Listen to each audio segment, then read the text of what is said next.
រឿងទៀមស្រាផ្ការំយោលនៅក្នុងបន្ទប់លោកសេដ្ឋីនៅត្រង់ណាញចាមិនក៏រំឃើញអេហើយពុកគាត់ទុកប្រាក់នៅតាណាហ្នឹងរលឹងចង់វិលក្បងទៅហើយនេះអូនៅតានេះតាតែប៉ុណ្ណេះបានសប្បាយទៀតហើយបន្ទាប់ពីយកប្រាក់ក្នុងថតតុកបានហើយនាយកាន់ក៏ដើរចេញទៅណែអាកាន់នេះឯងចេញទៅណាទៀតហើយនឹងអូគឺខ្ញុំមានការទៅត្រឹមនោះបន្តិចណាពុកត្រឹមនោះដែលឯងនិយាយនឹងទៅដល់ទីណាដែរអាកូននេះជើងវែងនោះវែងបើឯងនៅផ្ទះមិនដើរលេងមួយថ្ងៃវាប្រកាច់ឯងយ៉ាងម៉េចហ្នឹងហើយឯងលាក់អីនៅពីក្រោយខ្នងហ្នឹងអាកាន់ឯងលាក់ស្អីអត់មានអីទេពុកគ្មានអីទេខ្ញុំប្រញាប់ទៅសិនណាអាកាន់អូយអាកូនលបលយោននេះនៅទីមស្រាផ្ការំយោលអញ្ជើញចូលមកចូលមកត្រូវការស្រាមែនទេអង្គុយលេងសិនមកតកែឲ្យស្រាសខ្ញុំមកកតិនមកខ្ញុំចង់ចូលទៅផឹកនឹងក្នុងមិនបានទេផឹកស្រាសអង្គុយនឹងក្រៅនឹងហើយនឹងក្នុងគឺសម្រាប់តែភ្ញៀវអ្នកមានទេចាំបន្តិចទៅចាំខ្ញុំឲ្យអ្នកបំរើយកស្រាសមកឲ្យអាមួយអើយឯងលើកស្រាសមកខាងនេះមកកតិនមកយេបែងចែកអីសម្បើមម៉ាដូចជារើសអាំងភ្ញៀវជ្រុលតកែអើយអូអ្នកប្រុសកាន់អញ្ជើញចូលមកអ្នកប្រុសខ្ញុំបានត្រៀមកន្លែងសម្រាប់អ្នកប្រុសរួចហើយបានពិតមែនណោះតកែមានអីពិសេសដែរទេថាអ្នកប្រុសនឹងជាប់ចិត្តមិនខានទេសូមអញ្ជើញតាមខ្ញុំមកអ្នកប្រុសសូមអញ្ជើញល្អហើយនឹងក្នុងនឹងមានស្អីទៅណោះចង់ដឹងដល់ហើយនេះតែកុំតែខ្វល់អីមកផឹកស្រាសរបស់ខ្ញុំវិញល្អជាងផឹកស្រាសខ្លែមស្ដែកដៃ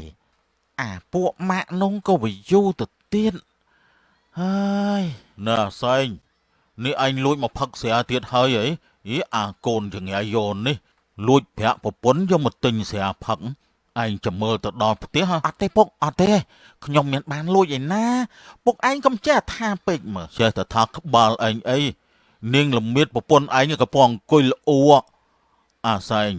ពុកប្រាប់ឯងប្រមាណដងហើយថាកុំឲ្យឯងផឹកស្រាឯងមានដឹងទេថាស្រាវាបំផ្លាញខ្លួនឯងបំផ្លាញសុភមង្គលគ្រួសារឯងវាធ្វើឲ្យឯងវិនាស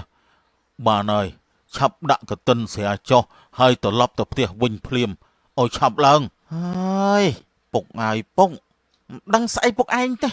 ធុញហើយអាម៉េចមិនឆាប់ទៅភ្លាមទៅខ្ញុំដឹងហើយខ្ញុំទៅហើយអើយបងទៅណាមិនទាន់បានទេបងឯងមិនទាន់ឲ្យប្រាក់ថ្លៃស្រាទេណាអានេះយើងមិនទាន់បានផឹកស្រាឯងមកក្អឺកផងហើយមកទារប្រាក់អាម៉េចវិញអានេះវើយហើយថ្ងៃនេះមានភ្ញៀវចូលមកច្រើនគួរសមមានអីគ្រាន់បើដែរតាសុទ្ធតែជាកូនអ្នកមានទៀតតាប៉ណ្ណឹងតកែដឹងតកកបទៀតហើយតកែតែថាតកែរកស៊ីខុសច្បាប់អញ្ចឹងតកែអត់ខ្លាចគុកច្រវាក់ទេអីឆាប់បិទមាត់ឯងទៅអាមួយឯងកុំម្ចាស់ដាច់ខាតយើងមិនឲ្យរឿងនេះបែកធ្លាយចេញទៅទេហើយឯងក៏អញ្ចឹងដែរហាមឯងនិយាយរឿងនេះប្រាប់អ្នកណាឲ្យសោះអ្នកណាក៏ដោយឮទេបាទដឹងហើយតកែខ្ញុំមិននិយាយទេនៅផ្ទះលោកសេដ្ឋីអាកាន់ឯងប្រាប់ពុកឲ្យត្រង់មកប្រាក់នៅក្នុងថតតុកពុកឯងលួចមែនទេអត់ទេពុកឯងកុំចេះមកចោទខ្ញុំខ្ញុំអត់ដឹងស្អីទេខ្ញុំមិនដឹងទេប្រកាសហើយមែនទេថាឯងមិនបានលួចយើងឲ្យគេតាមដានឯងឃើញឯងនឹងចូលទៀមស្រាផ្ការំយល់រាល់ថ្ងៃឯងប្រាប់ពុកឲ្យត្រង់មកឯងទៅធ្វើស្អីនៅទីនោះហើយគ្មានស្អីទេគឺខ្ញុំទៅអង្គុយលេងមើលគេមើលឯងធម្មតាហើយពុកឯងយ៉ាងម៉េចហ្នឹងអស់ពីចោតតែខ្ញុំលួចប្រាក់ឥឡូវមករៀលដាល់តាំងពីរឿងខ្ញុំទៅដើរលេងឡើងវាមានរឿងពាក់ព័ន្ធគ្នាទើបយើងសួរឯងឥឡូវឯងប្លែកខ្លាំងណាស់តាំងពីឯងចេញចូលទៀមនោះរឹកពីឯងចលឹះបឹសសំដីសំដៅឆ្លើយឪពុកបដៅតមាត់ប្រប៉េះឯងប្រាប់ពុកឲ្យត្រង់មកឯងជក់អាភៀនមែនទេអត់ទេពុកឯងមកសួរស្អីបែបនេះធុញខ្ញុំទៅហើយអាកាន់អាកូនចោលមកសៀតនេះនិយាយបដៅមិនស្ដាប់សោះ យើងត្រូវតែដឹងឲ្យបានថាឯងចូលទៅធ្វើស្អីនៅទីមស្រាផ្ការំយល់នោះតកែភ្ញៀវពិសេសតកែអញ្ជើញមកដល់ទៀតហើយទៀនពិតមែនល្អណាស់ឆាប់អញ្ជើញពួកគេចូលទៅក្នុងទៅអាមួយអូហូអ្នកប្រុសស្វាគមន៍មកកាន់ទៀមស្រាផ្ការំយល់សូមអញ្ជើញអ្នកប្រុសអញ្ជើញចូលទៅក្នុងសិនទៅសូមអញ្ជើញអញ្ជើញចូលទៅក្នុងទៅបាទសុវណ្ណលោកមើលទៀមស្រាផ្ការំយល់នោះទៅភ្ញៀវចេញភ្ញៀវចូលមិនដាច់សោះហើយភ្ញៀវសុទ្ធតែជាអ្នកមានទៀនត្រូវឲ្យលោកមេកងខ្ញុំចាប់ផ្ដើមសង្ស័យហើយនេះពួកគេចូលទៅធ្វើស្អីនៅក្នុងនោះបើចង់ផឹកស្រាអង្គុយផឹកនឹងក្រៅក៏បានដែរតាថាកែទៀមនោះលក់ស្អីឲ្យប្រកាសទៅណោះបើតាមការសង្ស័យរបស់ខ្ញុំថាតកែនោះអាចនឹងលួចលាក់ធ្វើអាជីវកម្មអ្វីមួយខុសច្បាប់លោកមើលបរិវេណជុំវិញទៀមស្រានោះទៅដាំសុទ្ធតែដើមផ្ការំយល់ព័ទ្ធជុំវិញចិត្តឈឹងខ្ញុំថាគេមិនមែនដាំដើម្បីលម្អធម្មតានោះទេលោកមេកងរឿងនេះយើងគិតធ្វើយ៉ាងម៉េចទៅទៀតតាមឃ្លាំមើលឲ្យជាប់កុំឲ្យពួកគេដឹងខ្លួនឲ្យសោះជៀសវាងវាយស្មៅបង្អើលពោះបាទទៀតមិនក៏រកមិនឃើញអញ្ចឹងពុកហើយពុកគាត់យកប្រាក់ទៅទុកនៅត្រង់ណាគាត់នឹងហើយអាកាន់ឯងចូលមកធ្វើស្អីក្នុងបន្ទប់របស់យើងឯងចូលមកលួចប្រាក់ពុកទៀតហើយមែនទេអត់ទេខ្ញុំមិនដឹងទេខ្ញុំមិនបានលួចទេអាកាន់ពុកមើលសភាពរបស់ឯងនៅពេលនេះស្លេកស្លាំងស្លាត់ស្លក់ដូចមនុស្សញៀនអាភៀនអាកាន់ឯងឆាប់ប្រាប់ពុកភ្លាមមក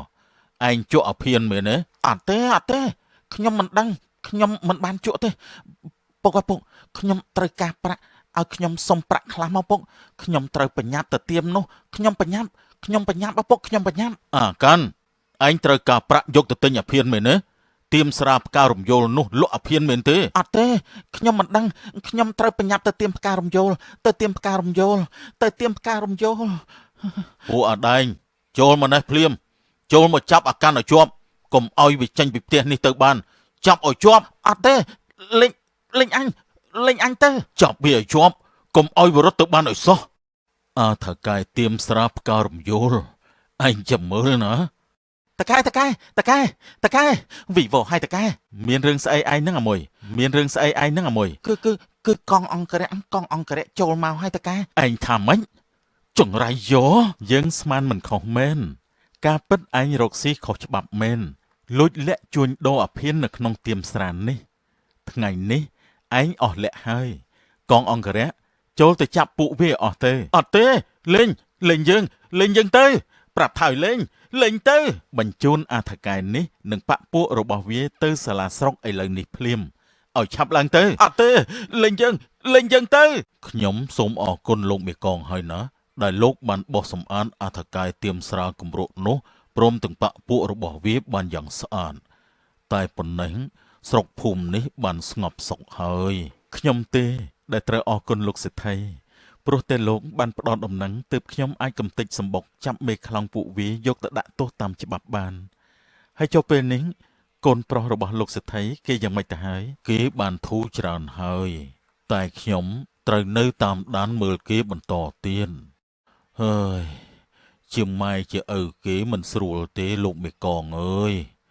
បើបានកូនល្អយើងក៏សប្បាយចិត្តតែបើប៉ះកូនបំផ្លាញបែបនេះក៏ត្រូវកើតទុកដេកតែព្រួយទៅលោកសេដ្ឋីកុំគិតច្រើនអីលោកក៏បីយកធម៌មកពិចារណានៅក្នុងចិត្តទើបជីវិតមិនសូវមានទង់